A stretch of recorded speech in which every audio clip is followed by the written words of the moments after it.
كل الشرائع السماوية قامت على تبني منهج الاعتدال وخيار الوسطية. الوسط هو مسلك الإسلام، والله عز وجل يقول: وكذلك جعلناكم أمة وسطا. الوسطية ليست مجرد موقف بين التشدد والانحلال والإفراط والتفريط، بل هي منهج فكري وموقف أخلاقي وسلوكي. ديننا الإسلامي هو دين الوسطية والاعتدال والتسامح، حيث انتشر في كل أصقاع الدنيا نتيجة لذلك النهج القويم الذي بني عليه. القدوة الحسنة ولطف المعاملة والبعد عن الغلو والتطرف والتزمت واحترام حقوق الآخرين وغيرها من المعاني والمضامين الرائعة، كل ذلك جعل من الإسلام هو الدين الأكثر انتشارا وجذبا في كل الدنيا. ديننا الكريم وعاداتنا وتقاليدنا وأعرافنا وثقافتنا وسلوكياتنا كلها تحث على الاعتدال والاتزان، وتحارب التطرف والتزمت والغلو. التنوع والتعدد في مختلف الثقافات والمذاهب والأطياف والتيارات والعادات، كل ذلك أمر يصب في مصلحة الوطن والمجتمع، فقط عندما نبتعد عن المشاحنات والمماحكات ونبقى على الثوابت الدينية ونسعى من أجل المصلحة الوطنية. من المسؤول عن تمظهر هذه التصنيفات الفكرية والعقدية والثقافية بهذا الشكل المتأزم؟ مجتمعنا الشاب الذي يمثل ثلثي الشباب تقريبا يحتاج إلى مساحة كبيرة من الانطلاق والانفتاح والتسامح، حتى لا يختطف من دعاة التحريض والتغرير والاستغلال. الشباب بطبيعته متحمس ويبحث عن تحقيق ذاته، لذا لا بد من وجود محاضن آمنة وصحية للحفاظ على طاقاته وإمكاناته بعيدا عن التشدد والغلو والتطرف. القرارات السامية الأخيرة وضعت النقاط على الحروف، وذلك من أجل القضاء على كل محاولات زرع الفتنة والتعصب والتطرف بين شبابنا، وأكدت على مكافحة ومحاربة كل من يتسبب بالتغرير بأبنائنا. السؤال هنا: ما هو دورنا جميعا أفرادا ونخبا ومثقفين وعلماء في الدعم والمساندة لذلك؟ ما أجمل أن تسود بيننا لغة التسامح ولغة الاعتدال وخيار الوسطية. ذلك هو الطريق السليم للسلم والسلام والتطور والتقدم والازدهار الذي ننشده جميعا، بعيدا عن الغلو والتطرف والتزمت. كل هذه المحاور أعزائي المشاهدين سوف نتطرق إليها في هذه الحلقة مع ضيوفنا في الاستوديو. نحن أيضا في انتظار اتصالكم وتواصلكم معنا، نحييكم جميعا ونبدأ. بسم الله.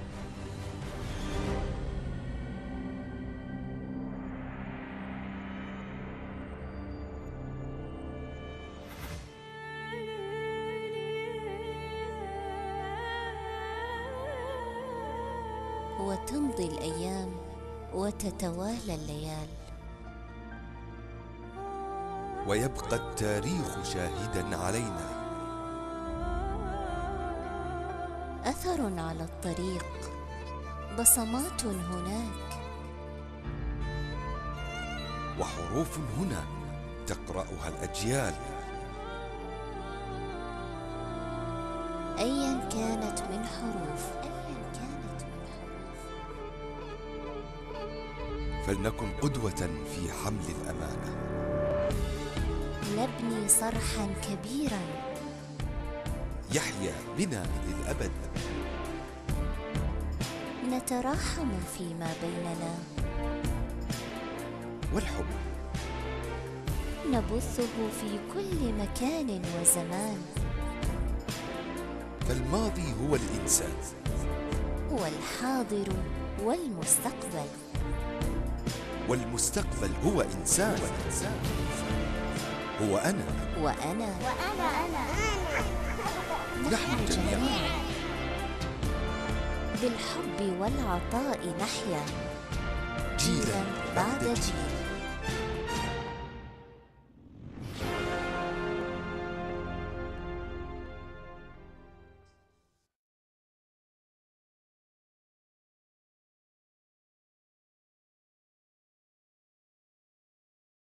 اعتدال خيارنا الأمثل.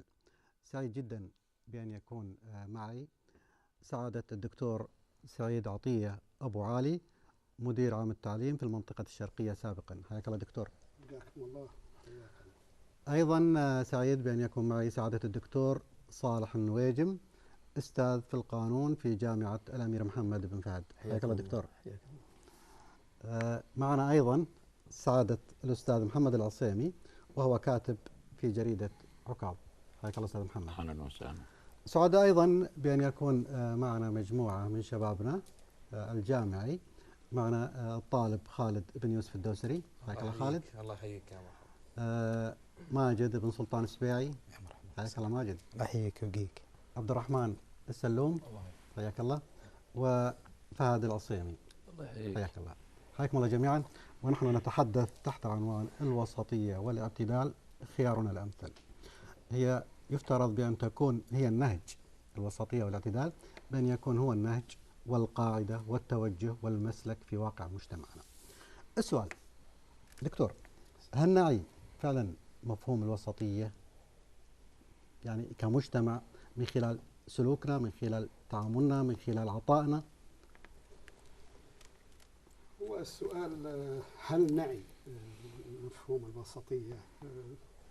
كأنه سؤال اختبار في صالة أو في أحد الفصول الدراسية، لكن الوسطية هي صبغة للمجتمع العربي السعودي، لأن هذا المجتمع قائم على الدين وعلى الدنيا في نفس الوقت. نحن لا نفرط في ثوابتنا الدينية، وفي نفس الوقت نتوق للعيش مع العالم في نفس اللحظة وبنفس التوجهات وبنفس المنطلقات الميدانية، الإنجاز. فأنا حقيقة أرى أن مجتمعنا هو مجتمع متماسك ويعي معنى الرسالة المترتبة عليه، لأننا نعيش في وطن أيضا ليس ككل الأوطان. نحن وطننا يتميز بأنه يضم الحرمين الشريفين، وفيهما نزل الوحي المقدس بالرسالة الخاتمة إلى الناس، الرسالة الخاتمة إلى الناس جميعا. ولذلك هويتنا الوطنية يجب أن تكون شعور بالذات، وفي نفس الوقت بنفس الشعور بالذات نشعر بالآخر، نشعر بحاجاته، وأيضا نوائم بين حاجاتنا وحاجاته. من هذا المنطلق أنا أقول رسالتنا الآن في هذا الوطن بما يحتويه من مؤسسات علمية وثقافية، وأيضا مظاهر تقدم معماري مثل الصناعة والزراعة وما يتعلق بها من الطرق وغيرها، يجب أننا نستشعر السعادة بذاتنا وبشخصيتنا الوطنية وبوطننا من خلال التزود بالعلم، والعلم هو أساسي، ومن خلال الاستعداد للعمل. والعمل هنا يقتضي مني ومنها، مني أنا كرجل وامرأة، أيضا كامرأة،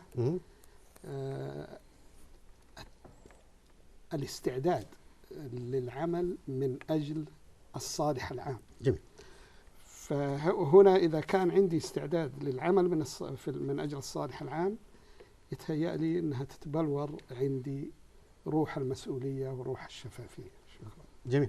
خليني أطرح السؤال نفسه. يعني الدكتور أرجع سؤالي بأن كاختبار أو كسؤال اختبار في صالة الامتحان، لذلك عندما نتحدث نقول أو الإجابة تكون يجب. هناك فرق بين ما يجب وما هو يفترض بأن يكون واقع. احنا كمجتمع مسلم، احنا مجتمع ديننا دين الوسطية، فلو كانت هذه الأشياء وأغلب هذه الأشياء الموجودة واقتناعنا وتعاملنا للوسطية لكان انحلت أمور كثيرة. فوجهة نظرك دكتور؟ وما في شك أن مثل ما تفضل الدكتور، يعني الوسطية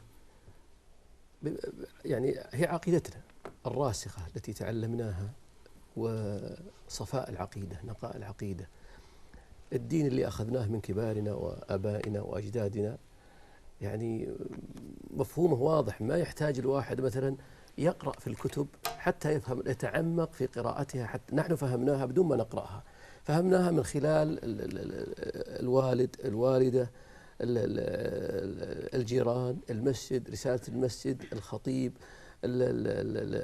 المدرسة، ويعني أخذناها على طبيعتها. فنحن عندنا العقيدة الإسلامية الراسخة التي هي تمثل معنى الوسطية. لا شك مجتمع المملكة العربية السعودية أخذ هذا، وهو واضح في من حيث التعليم، من حيث المسؤوليات، من حيث جو المجتمع.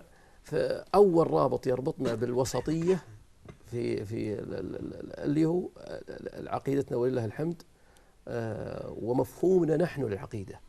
يعني إذا كان لمفهومنا، إذا كان هناك ثمة مجتمع في العالم اليوم أقرب إلى فهم الوسطية، فأنا أقول أنه المجتمع السعودي.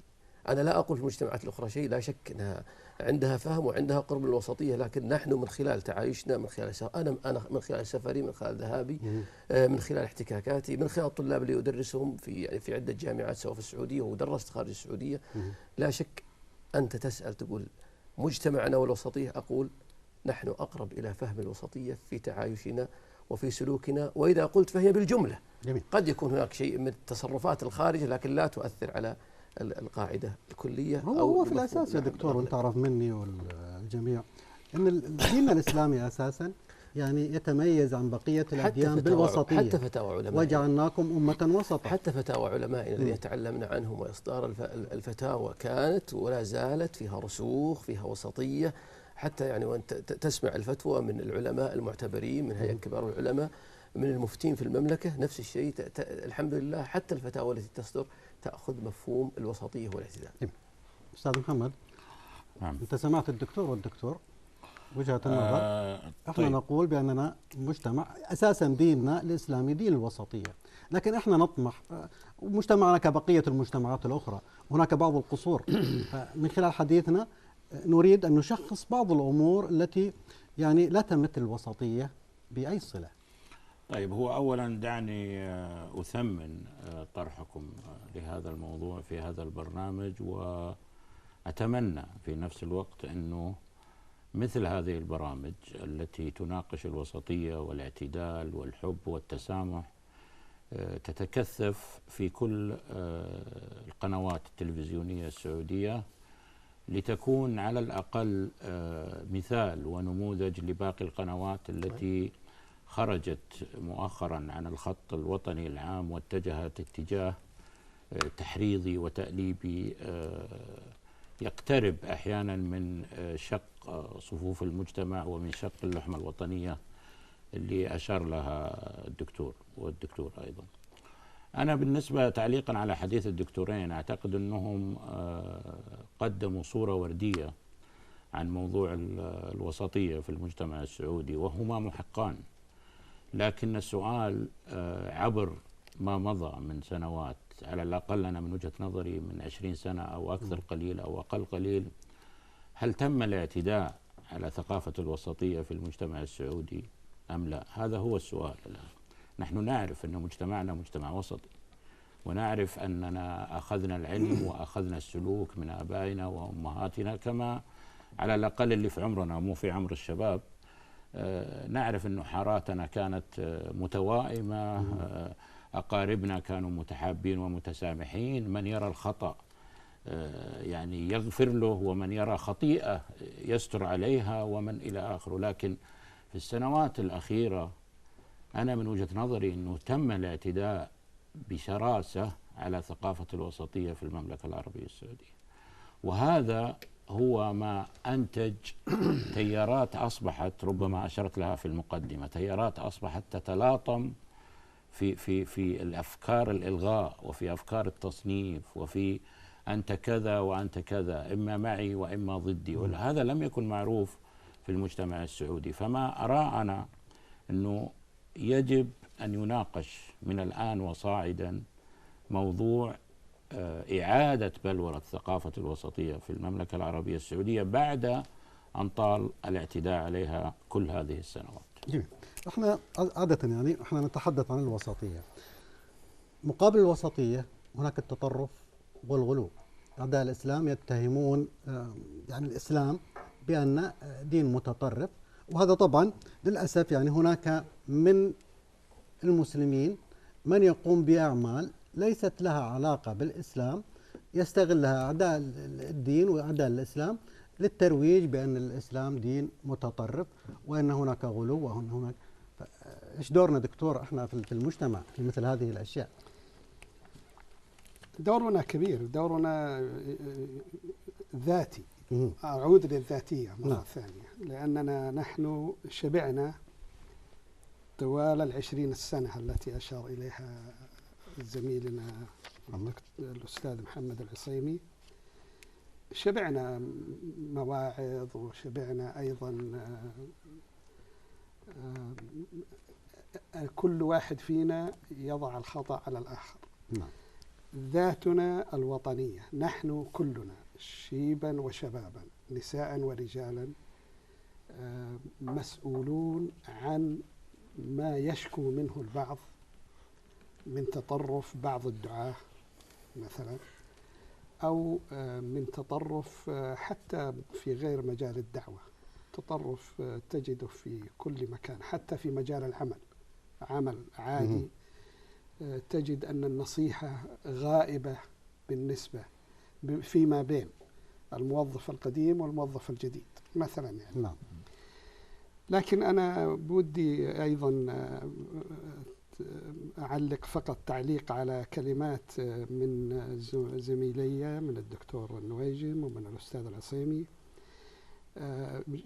برزت فكرة الكبار، كبار السن، الراشدين في المجتمع.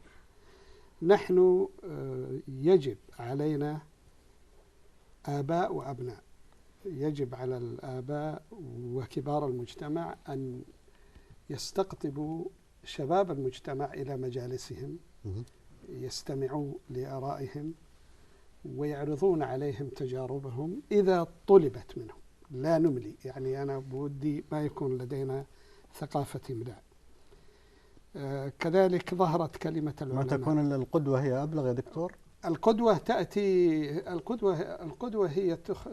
القدوة في نظري هي تبرز في ذهن المقتدي قبل ما تكون في ذهن صاحب القدوة. أنا لا أستطيع أن أرشح للأسف حتى بعض كبار السن من كبار السن سواء آباء أو أجداد، هناك من ينهج نهج مخالف لا بس اسمح لي هنا في نقطة هنا مهمة جدا لو تسمح لي يا دكتور، أنه بعض الآباء للأسف أو لنقل بعض أولياء الأمور، حتى لا نقول الآباء أو أمهات، تركوا أبنائهم وألقوهم إلى فرطوا يعني في مسؤوليتهم، فرطوا بمسؤوليتهم وتركوهم إلى أماكن ومواقع قد تعيد صحيح. غسيل أفكارهم في اتجاهات معينة، وقد تقربهم من مناطق الخطر بشكل أكثر. وبالتالي زي ما ذكر الدكتور، المفروض أنه الآن لدينا فرصة جديدة بأن يعود الآباء والأمهات إلى مسؤولياتهم. أنا اللي ألاحظه الحقيقة في مجتمعنا أنه هذا التفريط من أولياء الأمور ليس فقط في المجال الفكري وهو موجود، صار التفريط حتى في المجال مراقبة السلوك نفسه. مراقبة يعني احنا بعض البرامج اللي قاعدين نشاهدها الحين، يعني لا أعرف كيف أنه مثلا ولد سنه لا يتجاوز 10 أو 12 سنة ممكن يخرج من بيتهم إلى المدرسة مسافة كيلو يمشي على قدميه لوحده بدون ما يتحمل الأب أو الأم مسؤولية إيصاله. يعني المفروض أنه يكون في شعور بالخطر حتى على هذا المستوى من ناحية المتابعة، من ناحية المتابعة والرقابة وإلى آخره. فحصل تفريط الحقيقة. هو في إجابة، عفوا دكتور، من خلال إجابة الدكتور سعيد، يعني كأنه يوحي بأن الجيل الأسبق كان عندهم خلاف ما هو موجود حاليا. لا من ناحية لا أرجوك، أنا ما أكملت حديثي. فضل. بس دخل تفضل. الأستاذ العصيمي فسكت. تفضل.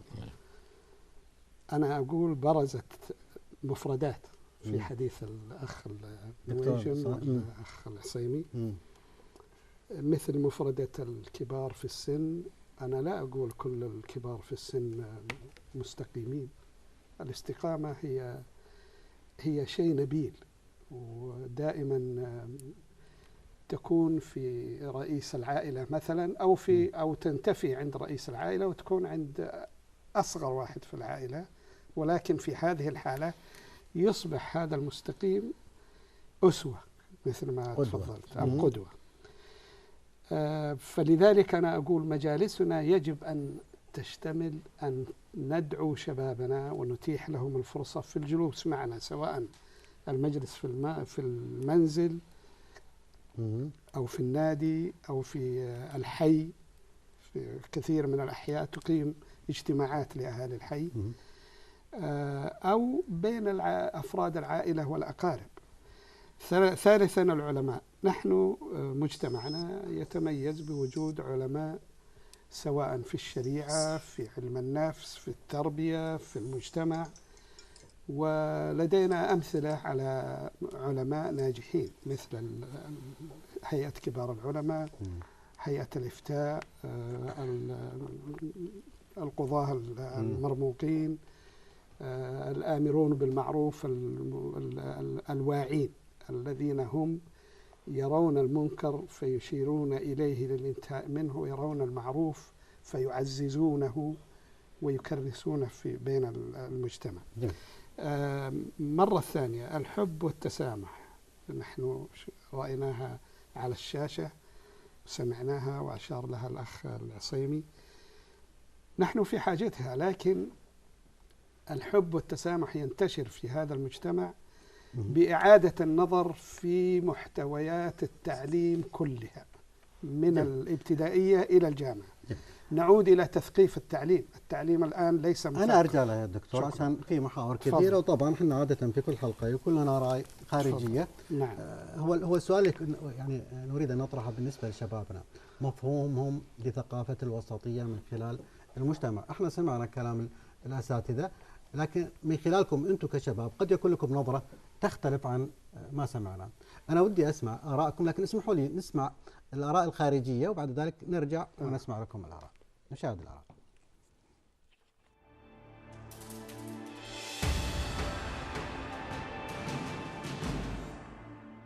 وجعله دينا سمحا وسطا معتدلا يبني شريعته على عقيدة صحيحة وعلى وحدة إيمانية متينة وعلى منهجية معتدلة ورؤى صائبة ورسالة عامة وشاملة. أحيانا يكون هناك فيه فراغ عند الشباب، فراغ وجداني على بالدرجة الأولى، وفراغ فكري. هذا الفراغ يعني لا يتم ملئه من المؤسسات التعليمية والتثقيفية في البلاد بالطريقة الصحيحة. يهمل هؤلاء الشباب ويظل هذا الفراغ موجود إلى أن يقفز في هذا الفراغ آخرون من المتطرفين الذين يزرعون فيه هم ما يريدون. تحدث عن الوسطية باعتبارها عدم الميل الشديد إلى اليمين أو عدم الميل الشديد إلى اليسار. عندنا في المملكة الوسطية موجودة، إلا ما ندر من وجود بعض الأشخاص المحسوبين على الدين أو المحسوبين على الإسلام. سهل منقاد لأنه ما عنده فكر. أنا بعطيك كلمة واحدة: كيف تأسست؟ مجرد ما إني أنا أعرف أنه أنت كيف تأسست، ما هو الفكر اللي تأسسته أنت في البيت، فهو هذا اللي راح يكون مدموج عنك في كل حياتك. لا شك أن هناك أكيد هناك جهات خارجية أو جهات تغرر بهؤلاء الشباب. بعض التيارات اللي منحرفة فكريا، خاصة يعني تعرف الأحداث اللي حصلت يعني يمكن منبعها من بداية أفغانستان وغيرها، ثم تطورت. لكن مع الأسف هؤلاء الشباب يعني إذا ما لقى المحضن القوي والمنهج الواضح يروح ينحرف. هناك عدة حلول أو عدة أفكار تبدأ من البيت ثم المدرسة ثم المجتمع. هي يبغى لها دعم للجانب الفكري. فخرج النبي صلى الله عليه وسلم إليهم وقال: أنتم الذين قلتم كذا وكذا، أما إني أخشاكم لله وأتقاكم له، وإني أصوم وأفطر وأصلي وأنام وأتزوج النساء، فمن رغب عن سنتي فليس مني. ولهذا حارب الإسلام كل بوادر الغلو والتطرف. الأفكار هذه الضالة يجب أنه يتم إزالتها من مجتمعاتنا. يجب أن لا ينساقوا وراء أي دعوات تبدو وكأنها براقة ومغرية وترضي بعض التطلعات والتصورات لديهم باندفاعهم كشباب، وبالتالي يجدون في ذلك ندما كبيرا. تحويل الشباب وطاقاتهم إلى توجهات إيجابية تخدم المجتمع وتساعد في تنميته وتطويره، وتوجد هذه اللحمة بين فئات المجتمع المختلفة. يروح ويفتح له جبهة جديدة ويقول أنا كذا وكذا وكذا، ويأسس له إيديولوجية وفكر جديد هو بعيد عن الإسلام. أذن الشرع بأن تختلف الأفهام فيها، فلا ينبغي للناس أن يضيق بعضهم على بعض، ويعلم أن الله عز وجل لو شاء أن يفصل فيها لفصل وحكم، وأصبحت كالحكم الذي لا يقبل التأويل، الأشياء التي هي من قواطع الشريعة. الإسلام دين تسامح، دين تعامل بالحسنى مع الغير أيا كانوا، ولم يستثن من هذا إلا من أعلن الحرب على الإسلام. يقول المهدي للإمام مالك: دع عنك تشددات ابن عمر وتساهلات ابن عباس وشذوذات ابن مسعود، وهم صحابة ثلاثة تربوا على يدي رسول الله صلى الله عليه وسلم، وكان واحد من الصحابة عنده آراء متشددة، وواحد عنده آراء متساهلة، وواحد عنده آراء غريبة، فهذا هو الطبيعي، لكن احنا نتكلم على الغالب ما نتكلم على الشاذ. الغالب بخير والحمد لله. نشكر لخادم الحرمين الشريفين هذه الأوامر السامية والقرارات الحكيمة التي تصب في مصلحة هذا البلد وهذا الدين وهذا الوطن الغالي وأبناء هذه الأمة، وما يعزز الوحدة الوطنية المبنية على الثوابت الدينية. يجب قراراتك تكون مبنية أو أفكارك تكون مبنية على شيء يدعم الدين ويدعم الوطن. القرار الملكي الأخير اللي صدر بخصوص معاقبة من يذهب إلى مناطق القتال، لا شك أنه قرار جاء في وقته وفي توقيت جيد جدا. الوسطية الخيار وشعار الأمة الذي جاء به القرآن، كذلك جعلناكم أمة وسطا. لا بد أن يعلم أن الإسلام حتى يكون عالميا بحق لا بد أن يكون مخاطبا للجميع بلا استثناء. ولا تغلو في شيء من الأمر واقتصد، كلا طرفي قصد الأمور ذميم.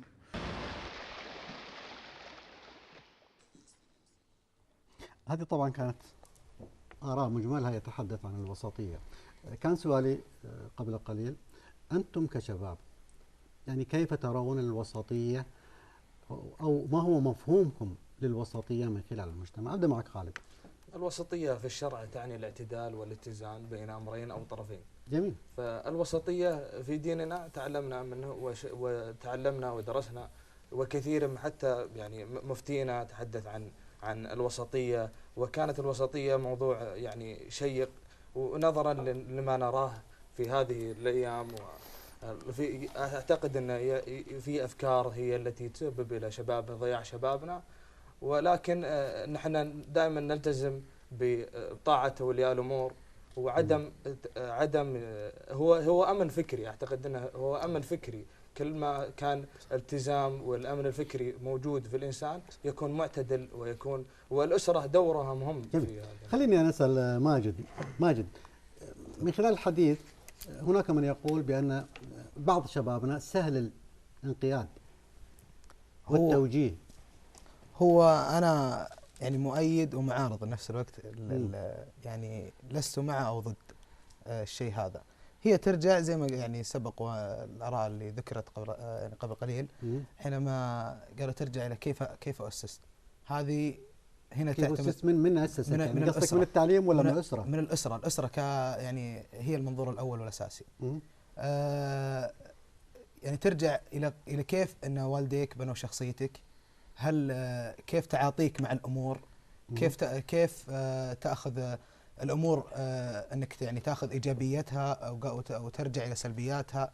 فأنا هذا اللي أراها، يعني ترجع إلى الشخص يعني أنت تقول أو البيئة اللي هو ربى فيها. يعني القاعدة الأساسية كيف أسست من قبل الأسرة. هل الكلام هذا عبد الرحمن؟ أنا ودي أطلع على جانب ثاني. ما أبغى أتكلم عن الوسطية لأنهم أوفوها حقها. انا بقول نفس المجتمع، انتم قلتوا انه لازم يحتوي الشباب. طيب كيف يحتويه؟ نفس المجتمع على الشباب قصير، ما يتحمل منه شيء.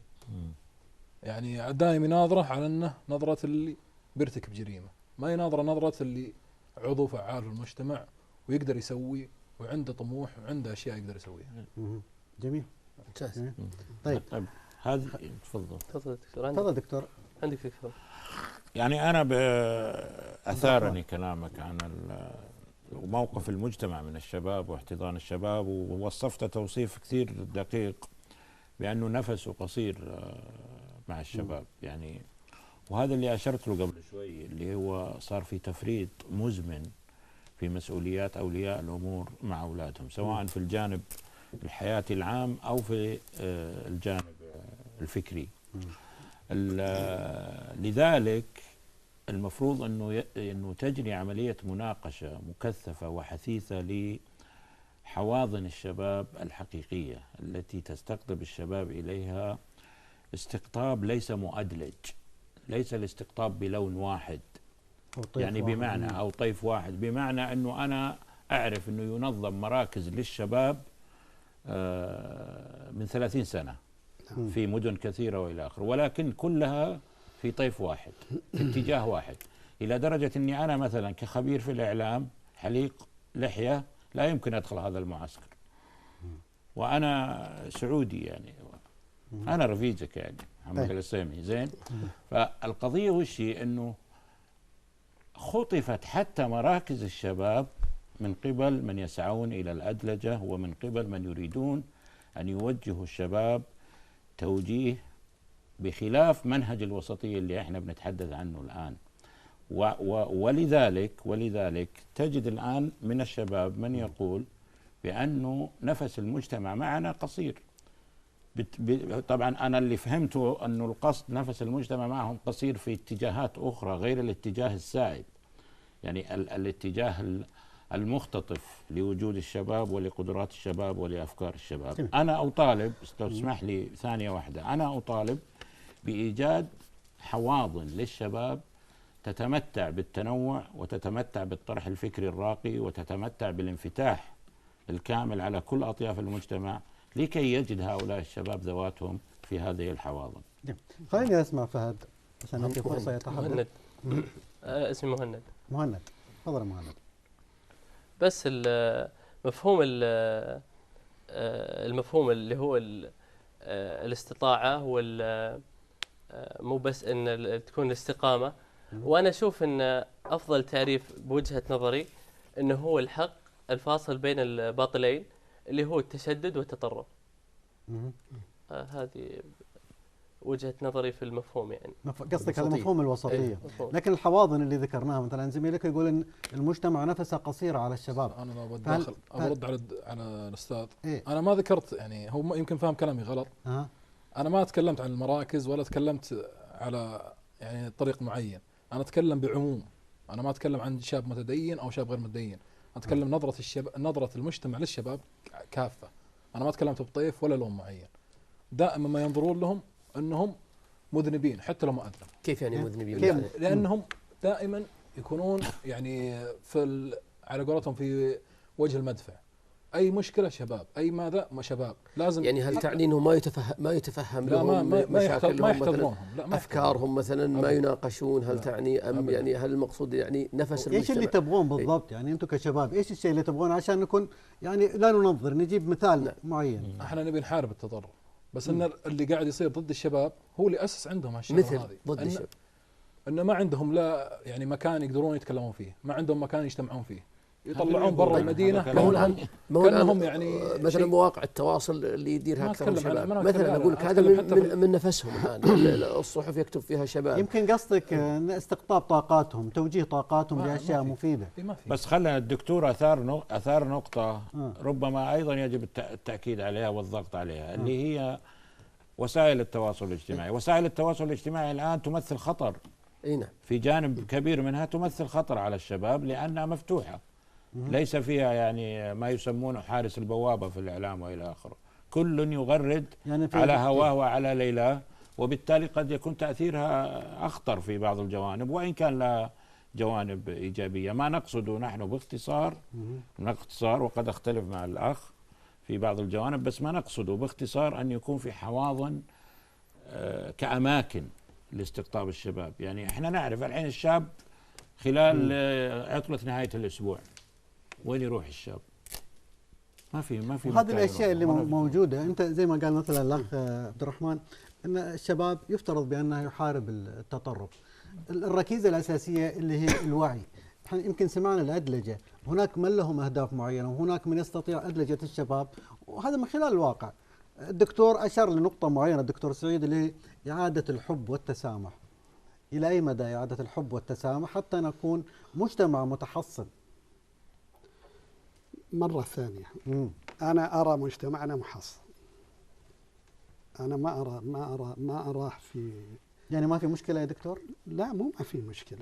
لا يمكن أن يوجد مجتمع بدون مشكلة. مجتمع النبي عليه الصلاة والسلام في المدينة هاجر معه ناس ما كانوا لا لأجل الإسلام ولا كذا، هاجروا لأشياء ثانية. كل مجتمع يقوم على نهج معين، وأيضا هناك من يتبع النهج بحذافيره، وهناك من يحرف فيه، وهناك من يكفر بالنهج نفسه ويتجنبه. أنا أقول أن مجتمعنا مجتمع متوازن في نفس الوقت، لكن نحتاج حقيقة إلى، أنا لا أقول أعيد الحب والتسامح. الحب والتسامح هو موجود، ولكن نشر ثقافة الحب، ثقافة الود، ثقافة التسامح، ثقافة الاعتراف بالآخر، ثقافة الرأي، الاعتراف برأي الآخر. أنا أدعو إلى أن يكون المجتمع متكامل. مثلا خذ عندك مجتمع المنطقة الشرقية، موجود أندية ثقافية، منتديات ثقافية أهلية متعددة في الدمام والخبر والقطيف وسيهات. كم نسبة اللي جوا وكذا نسبتهم؟ كل منتدى أنا وصلته إذا لم يكن ممتلي فنسبة الحاضرين 70%. ما هو موجود. لا، إذا سمحت لي يعني أنا أوجه الشباب. لابد أن أقول للشاب المنتدى الفلاني يدعو إلى كذا أو يودي إلى كذا. يمكن كلهم أكثرهم ما سمعوا عنها مثلا يعني. أو يمكن هذا المنتدى يهتم في شيء. السلوم قال إحنا يعني خليني أقولها بكلمة، نفس المجتمع معنا قصير. صحيح، نحن لما نشوف مخالفات في الشارع نقول الشباب، بينما لما نروح المرور نجد المخالفة أن ليست من الشباب، هي من تعدوا سن 40 مثلا يعني. مرة أخرى احنا اختلطت عندنا المفاهيم. المراكز الحاضنة للشباب فعليا غير المدارس وغير الجامعات، الذين يقومون عليها شباب، ما هم شيبان. الذين يقومون عليها شباب. بس يفترض الخيارات تكون أكثر. لحظة. والسبب، لا لحظة، الذين يقومون عليها شباب وهم يأتون بفكر واحد ويقيمون نشاط واحد، ذا توجه واحد، لون واحد. نحن نريد المنتديات الثقافية والشبابية مرة أخرى تصبح مكان للتعبير عن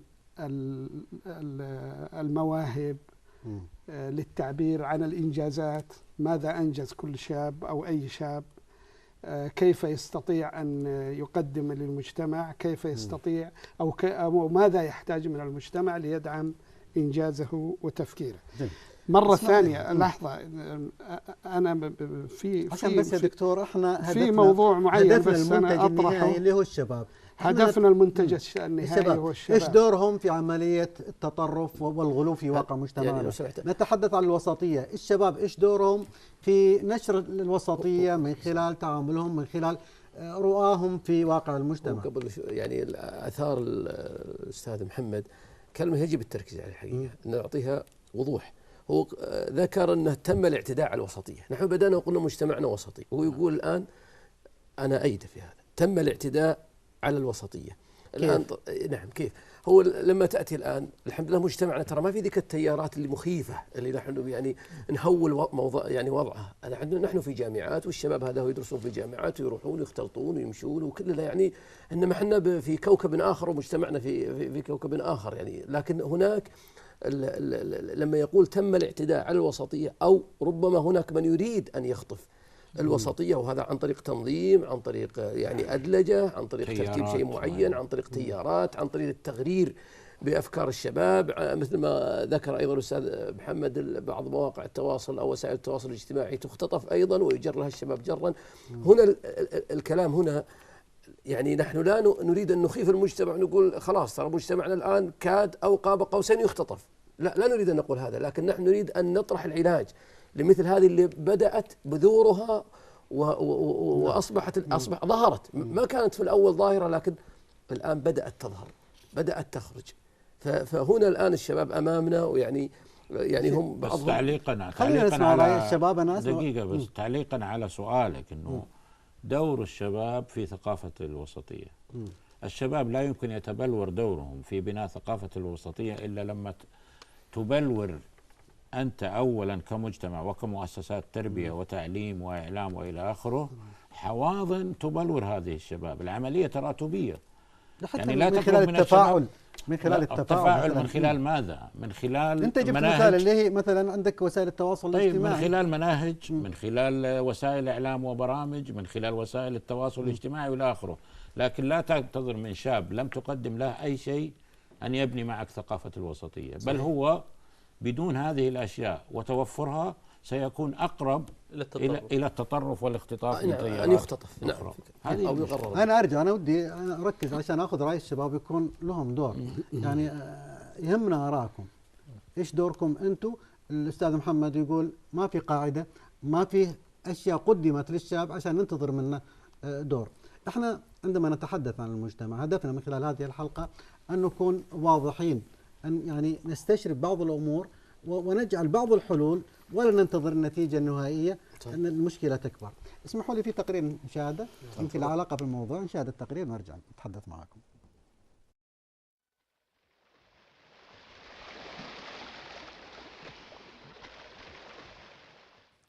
قال الله تعالى في كتابه الكريم: وكذلك جعلناكم أمة وسطا لتكونوا شهداء على الناس ويكون الرسول عليكم شهيدا.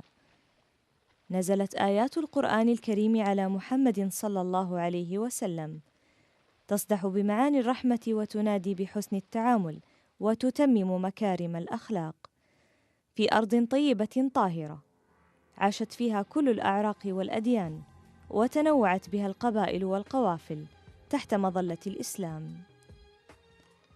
جاءت دولتنا الغالية ووحدت المناطق والأطراف، عززت الأخوة والتسامح ونبذت الفرقة والطوائف، وعاش مجتمعنا عقودا في سلام بين تنمية وازدهار، غير أن بعض العقول أبت إلا أن تنشر سمومها بين الناس، بين أفكار هدامة مضللة وبين تشدد وتكفير وترهيب. مزقوا العوائل والمجتمع وفرقوا بين الأبناء والأسر، حرضوا الشباب على العنف باسم الجهاد والدين منهم براء. صدرت قرارات رشيدة للتصدي لهذه الأفكار، ولكن لا بد أن نسعى جميعاً لحماية أبنائنا من التضليل والانقياد عبر التربية والتعليم وعبر التوعية السليمة ونشر ثقافة الوسطية والاعتدال، وأولاً وأخيراً ودائماً حب الوطن.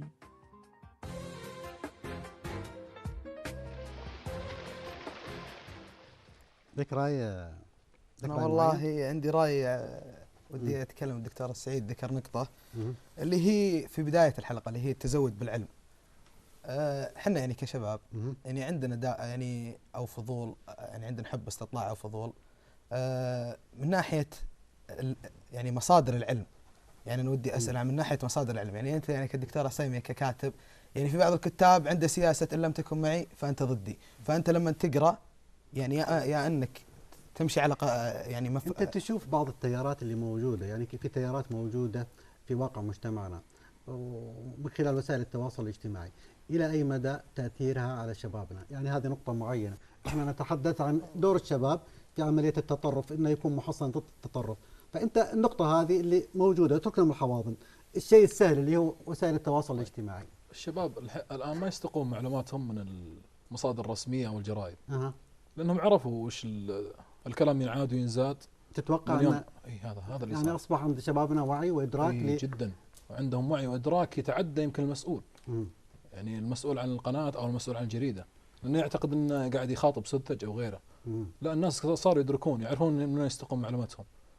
صار في يعني مشكلة حتى هذه التيارات اللي موجودة، مثلا يقولون هذا ليبرالي، هذا علماني، هذه مشكلة. تتوقع أن هذه لها تأثير في واقع مجتمعنا احنا كمجتمع؟ هذه مشكلة عندنا برضو، أن التصنيف يعني التصنيف شيء مقبول، لكن لا التصنيف هذا تصنيف تهميشي، مش تصنيف يعني عشان تعايش. تربصي تصنيف تربصي وتصنيف مو عشان التصنيف اذا كان في تصفيه الاخر غير مقبول. التصنيف اذا كان انك تبعد الاخر وله مثل مالك يعني حتى في المجتمع هذا غير مقبول، لكن التصنيف اذا كان افراز طبيعي للمجتمع في حدود الدين والشرع فهو هذه وجهه نظر، يعني لا تجبرني بوجهه نظرك ولا ما لم تتعدى الحدود الشرعيه والثوابت والمصلحه. فهذا بالعكس هذا ما يخلي فيه شيء يكتب الشخص الا ممكن يناقش يعني يشوفون. اتوقع هذا الكلام يا استاذ والله يعني من خلال النظرات لبعض الاشياء، يعني مثلا في عندنا كتاب راي، هناك من يلقي عليهم باللوم ان لهم نظره معينه، نظره احاديه، نظره تهميشيه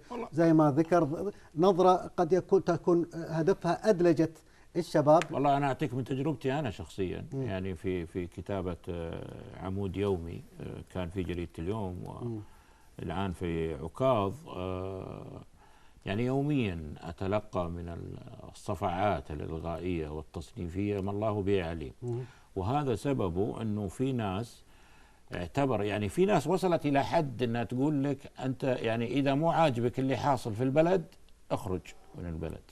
هذا زي ما ذكر الدكتور معناته اعتداء على حقك حتى في وجودك في البلد. بدل ما تناقشني انت او بدل او يا اخي لنفترض انك تنصحني حتى. لا والنقاش مطروح والنقاش لكن يا استاذ سعيد هي المشكله الان، هي المشكله التي يجب ان تؤخذ حتى بعد صدور الامر الملكي الاخير والمهم في مكافحه المنتمين للتيارات الدينيه المتطرفه والفكريه المتطرفه. ما يجب أن يؤخذ في الاعتبار من الآن وصاعدا هو إعادة جادة لبناء ثقافة الوسطية في المجتمع السعودي، اللي أنا أصر على ما قلت في البداية بأنه اعتدي عليها لما يزيد عن 20 سنة إلى الآن. لكن كيف؟ كيف؟ من المسؤول؟ كيف؟ تفضل يا دكتور. لا أنت طرحته، المفروض يكون عندك. تبغاني أنا أقول لك كيف؟ لا إذا سمحت ما يحتاج يعني. أنا أقول نعيد بلورة. يا دكتور مع احترامي وتقديري، احنا كمسلمين ثقافة الوسطية موجودة من خلال الآيات القرآنية والأحاديث النبوية الشريفة، يعني ليس هناك غلو وليس هناك تطرف. يفترض أن يكون لدينا وعي كمجتمع، يعني لا نعيد طحن الطحين على قولتهم. أين الوسائل يا أستاذ سعيد؟ أين الوسائل؟ هذا الوسائل مرة تفضل دكتور إذا سمحت. مرة ثانية، أولا أنا عندي ثقة كاملة في الشباب عموما يعني، والسبب أنه الذي أراه منهم في الغالب العام هو شيء يبعث على الرضا. أراهم منتظمين في دروسهم، أراهم منتظمين في عملهم بعد التخرج، أراهم منتظمين في ممارسة الحياة. مثلا هذا المساء أنا خرجت من المسجد وقدامي 3 وخلفي 2، كلهم شباب، كلهم في أكبر واحد فيهم يمكن في نظري لا يتعدى 25 سنة، ليسوا من الحي ولكنهم مروا بالطريق، وقفوا سياراتهم، صلوا، خرجوا، مشوا مع بعض. أنا أريد إعادة هذه من خلال التعليم، إعادة صياغة مناهج التعليم سواء في الجامعة أو في المدرسة، إعادة صياغة المناهج بما يضمن تثقيف التعليم وبما يتوافق مع يعني لا يكون نصوص. الأبناء الآن في الجامعات أو في المدارس هم حفاظ نصوص. نحن نريد مناهج تبعث على الاستزادة والتفكير والتحليل وليس التلقين واكتشاف وليس التلقين. هذه ناحية. الناحية الثانية مرة ثانية المجتمع نفسه. أنا بالنسبة لي المجتمع ما هو كبير ولا صغير، المجتمع كله. لما أقول المجتمع فهو يعني جميع الأعمار وجميع الشرائح، سواء هذه الشريحة. أنا أستفيد من عالم الدين، أستفيد منه وأقتدي به إذا كانت آراؤه تخدم الفكرة العامة للدين ولهذا الوطن، لأن هذا الوطن أسس على الدين. أستفيد من المهندس الذي يعمل في جهاز تقنية أو كمبيوتر أو ثقافة أو كذا. أستفيد من الصحفي اللامع. أيضا الكتاب يتهيأ لي عندنا معظم كتابنا الآن يبلون بلاء حسنا في توجيه المجتمع وتوجيه الشباب وتوجيه الراشدين، ولا تجد كاتب ينحاز لنفسه إلا القلة، والقلة هذه لا بد أن تكون موجودة، لأنه لا يجب أن يكون المجتمع كله سوي أو طبعا المجتمع يعني هو مجتمع ليس ملائكة مجتمعنا. يعني هناك احنا نبغى نركز في وقت البرنامج وعندنا نقطة معينة اللي هي الهدف من هذا الحديث، يعني اللي هو القرارات الملكية الأخيرة بالنسبة لمن يكون لهم تأثير سلبي على شبابنا واختطاف شبابنا وجرهم للصراعات والحزبيات والأمور مثل هذا القرار. وانت دكتور لك علاقة في القانون، كيف تأثيره على واقع المجتمع؟ هو على كل حال شوف الحمد لله القرار لا شك أنه مستنبط من نصوص الشريعة ولا شك، وسواء عندما تتأمل فيه تجد فيه أنها مبني على أسس الشريعة، أصول الشريعة، ضوابط الشريعة الإسلامية في حفظ المجتمع، حفظ الفكر، حفظ الدين. لا شك أن وقتها الآن من الأهمية بمكان.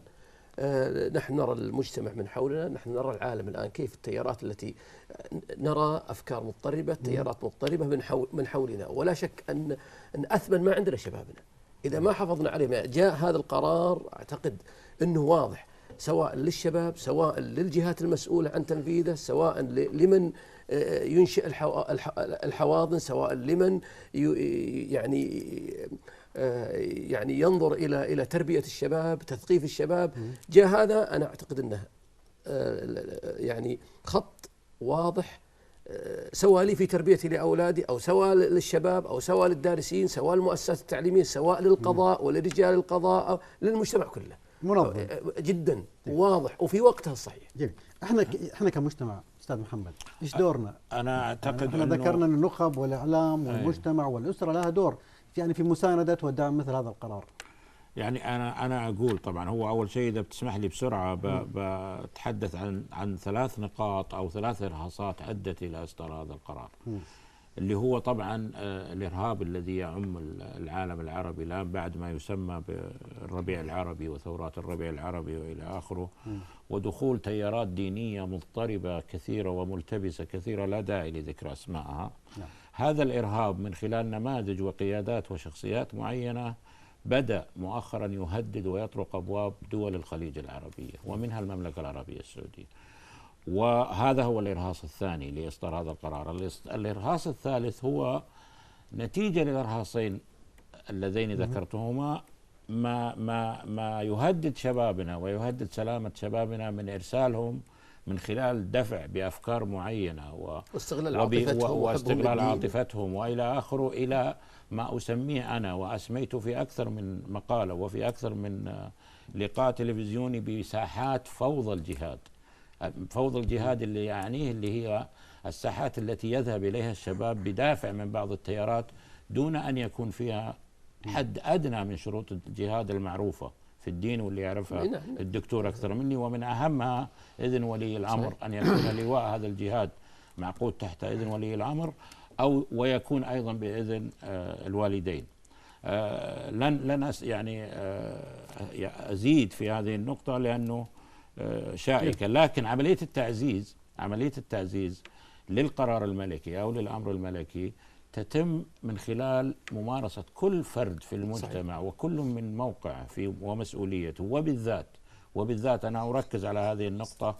مؤسسات التربية والتعليم تتحمل مسؤولية كبرى في تعزيز ومساندة ودعم هذا القرار ليؤتي نتائجه في قطع الطريق على التيارات المتربصة والملتبسة التي لا تريد بنا خيرا. جميل. أنا سمعت ماجد قبل شوي، احنا يعني كان في تجربة تقول انك تعرف واحد من الشباب يعني كان مندفع ومتحمس. ايش قصته معك؟ ايش اللي عرفته عنه؟ والله انا ما تواصلت مع الرجل صراحة. انا يعني سمعت من هو نعرف ورجع يعني كان رايح عشان يجاهد. اي نعم. يعني اي نعم. طبعا يا اخي يعني هو لا تقول يعني له من قوة وازع ديني او ضعف وازع ديني، او هي ترجع المسألة مسألة نفسية. قد يكون الفراغ. هو غير انه فراغ يا اخي. الواحد يعني لما يعني تشحنه، عرفت يعني خاصة يعني كشاب، لما يعني الكلام اللي يعني شاب اكثر ما هو يعني في مجتمعنا السعودي، مجتمعنا السعودي في جانب ضياع الهدف لدى الشباب ليس لديهم اهداف الدينية. هذا وارد. هو عنده التلقين يعني او الاملاء عليه، يعني خاصة يعني زي ما نشوف حتى يعني في مجالسنا يعني يمكن الدكتور ذكر نقطة معينة أن التعليم له دور، يعني تلقين التعليم له تأثير سلبي في واقع المجتمع، يعني ينقاد الشاب لقن تحرك. هو نرجع وأقول زي ما قلت أنا بالبداية، ترجع على حسب شخصية الشاب. طيب ايش النتيجة اللي خرج بها؟ أنت والله يعني أنا النتيجة اللي سمعت فيها يعني زي ما نرى يعني يقول إن اللي يشوفه غير والواقع غير. يعني اكتشف ان الكلام اللي وهذا صحيح. على كل هو موضوع كبير. نحن في النادي الأدبي في المنطقة الشرقية استضفنا الشيخ أبو بكر الجزائري جزاه الله خير من المدينة للحديث عن في ذلك الوقت عندما كان القضية الأفغانية في أوج مجدها ونسميه الجهاد الأفغاني. استضفناه ليتحدث إلى الشباب عن واجبهم في الحياة وعن مصادر. سأل الأخ قبل شوية ماجد عن مصادر التعلم أو مصادر التعليم، وتحدث عن مصادر التعليم ومصادر القدوة الحسنة التي أشرت إليها. ولكن في الأهم في هذا الذي يتذكره الآن، كنت أنا أشرف على الأسئلة، فكان هناك سؤال إنه ما رأيك يا شيخ في الشهداء الذين يعودون من أفغانستان ويتنكر لهم المجتمع؟ هنا الشيخ فاجأنا بإجابة تعليمية. أولا قال لا يوجد شهداء يعودون من أفغانستان أو يموتون في أفغانستان. والسبب في رأي الشيخ وأنا أخذ فيه أن الجهاد يعلنه حاكم مسلم في عنقه بيع. هذه الشرط الأول، يعلنه حاكم مسلم ونتجاوب معه. ثانيا، بالنسبة للشباب لا يعتبرون مجاهدين أو يذهبون إلى الجهاد كمجاهدين إلا إذا أذن لهم أبواهما وأذن لهم ولي الأمر. فنحن لا نمارس جهاد في الوقت الحاضر، هي شعارات، مجرد يضعون شعارات وهي لها من يحركها ولها من يعني. وأيضا إذا نظرت الآن إلى الساحة التي أشار إليها الأخ العصيمي، ساحتنا العربية مع الأسف بعد الربيع العربي، المسلم يقتل المسلم، يحرقه، يحرق بيته، ولا يعذب بالنار إلا رب النار. تقاتل يا دكتور، تقاتل أبناء عم في معسكرين في سوريا الآن سعوديين. نعم تقاتل في يعني هو الهدف الأساسي للحديث في هذا الموضوع إجمالا أن تكون هناك رسالة للمتلقي، للشباب المتحفز المندفع، بأن يعني يكون عنده إدراك ووعي ولا يكون أداة في يد المؤدلجين، ويكون مرجعية. الحمد لله عندنا مرجعية. يكون عندنا. الوقت عندي انتهى لو سمحت. في كل حلقة في كل حلقة يكون عندنا رصد لأبرز ما كان في الحلقة. نشاهد الرصد. الوسطية هي صبغة للمجتمع العربي السعودي، لأن هذا المجتمع قائم على الدين وعلى الدنيا في نفس الوقت. من خلال احتكاكاتي من خلال الطلاب اللي أدرسهم في عدة جامعات سواء في السعودية ودرست خارج السعودية، لا شك أنت تسأل تقول مجتمعنا والوسطية، أقول نحن أقرب إلى فهم الوسطية في تعايشنا وفي سلوكنا، وإذا قلت فهي بالجملة. جميل. قد يكون هناك شيء من التصرفات الخارجة لكن لا تؤثر على القاعدة الكلية. هويتنا الوطنية يجب أن تكون شعور بالذات، وفي نفس الوقت بنفس الشعور بالذات نشعر بالآخر، نشعر بحاجاته، وأيضا نوائم بين حاجاتنا وحاجاته. يجب أن يناقش من الآن وصاعدا موضوع إعادة بلورة الثقافة الوسطية في المملكة العربية السعودية بعد أن طال الاعتداء عليها كل هذه السنوات. يهمل هؤلاء الشباب ويظل هذا الفراغ موجود إلى أن يقفز في هذا الفراغ آخرون من المتطرفين الذين يزرعون فيه هم ما يريدون. هذا التفريط من أولياء الأمور ليس فقط في المجال الفكري وهو موجود، صار التفريط حتى في المجال مراقبة السلوك نفسه.